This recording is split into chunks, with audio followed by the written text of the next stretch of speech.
আসসালামু আলাইকুম, সবাই কেমন আছেন? আশা করি ভালোই আছেন। আজকে আমি ইলিশ মাছ ভুনা করব। তো এখানে আমি মাছগুলো ছোট ছোট টুকরা করে কেটে রেখেছি। পরিমাণ মতো হলুদ গুঁড়ো, মরিচ গুঁড়ো, সামান্য পরিমাণ লবণ দিয়ে মাছগুলো ভালো করে মিক্স করে নিলাম। মাছগুলো এখন আমি ভেজে নিব। হালকা পরিমাণ ভাজবো, এত বেশি ভাজবো না।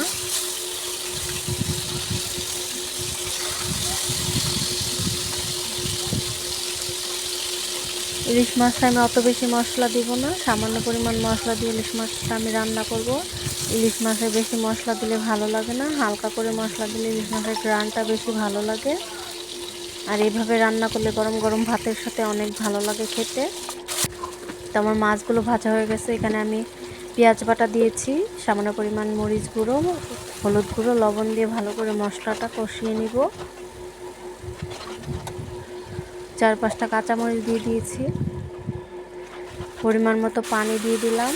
মশলাটা ভালো করে কষিয়ে নিচ্ছি। মাছগুলো এখন দিয়ে মশলাটার সাথে কষাবো মাছগুলো।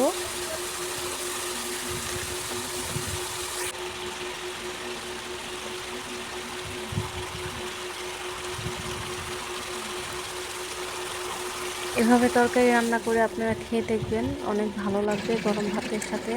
তরকারিটা আমার হয়ে গেছে, দেখতে খুব সুন্দর হয়েছে। ধন্যবাদ আপনাদের ভিডিওটা